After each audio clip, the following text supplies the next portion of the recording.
Hello guys, welcome to my channel. This is the fifth tutorial in this course, and in this tutorial we are going to talk about three very important and simple SQL commands. We're going to learn how to create a database and how to use it, and also how to drop it or remove it from our list of databases if not required. So anyway, you can see that I have the MySQL workbench software opened up, and I have connected to the server, right, by typing in my password, and that's why I have the screen. And over here, as I said, in the text editor in the text editor region, we type in our SQL queries.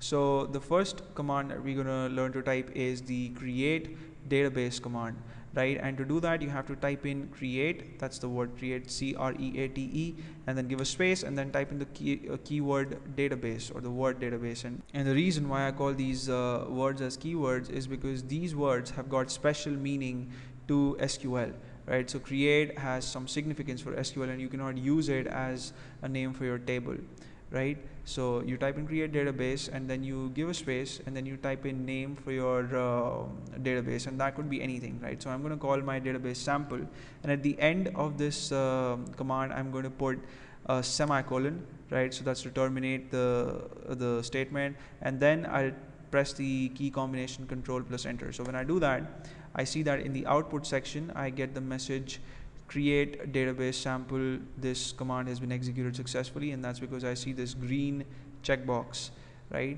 And if I want to see this database sample in my object browser, then you can see that there's this refresh button, and when I click on it, I see that the sample database is now displayed in the list of databases in the object browser, right? The next thing that we're going to learn to do is to use this database, and the command for that is you type in use, the keyword use, and then you give a space, and then you type in the name of your database, which is sample, right? So in order to put tables in this database, or in order to do anything with this database, you have to first use it, right? So when you create a database, that doesn't mean that you can just start using. You have to execute this command as well, right? So again, you type in use, give a space, type in the name of your database, which is sample, and I put a semicolon at the end, and again press control enter to execute this query. And again, you can see that in the output section I get a green check mark once more, and it tells me the time at which this query was executed, and it tells me how many rows it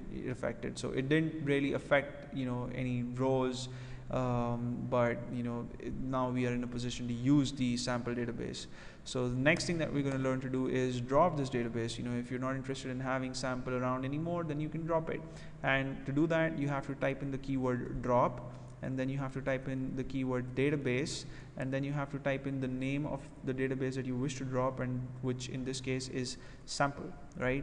I type in these three things, and when I put in a semicolon and press the enter key, I see that I get a check mark, again a green one, and it tells me that the drop database sample query was executed. And if I would click on the refresh icon again in the object browser, then I would see that my sample database would disappear because we've dropped it, so it no longer has to be displayed in the list here, right? So these are very simple basic commands, but the create keyword in itself has got a lot of functionality, and we use it to create views, we use it to create tables and loads of other things, and so is drop.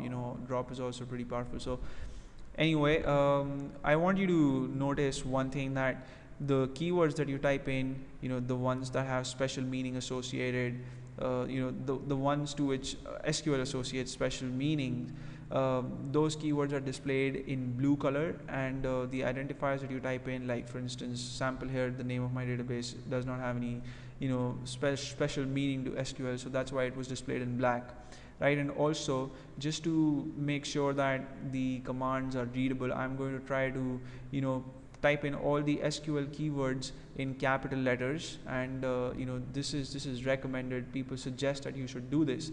It's a practice among programmers. Some people do not follow it. That can sometimes be a little difficult to understand, because you won't always get SQL code that you can access using such fancy GUI tools. Sometimes you have to use text editors like Notepad to view SQL files. So in that case, it's really helpful if you can distinguish between your SQL keywords and your identifiers when you have your keywords in capital letters, when you have your identifiers in small case. So anyway, thank you so much for watching this tutorial. I'm going to see you in the next one, in which we'll discuss something interesting again. And please subscribe to my channel in case you haven't already, and I'll see you soon.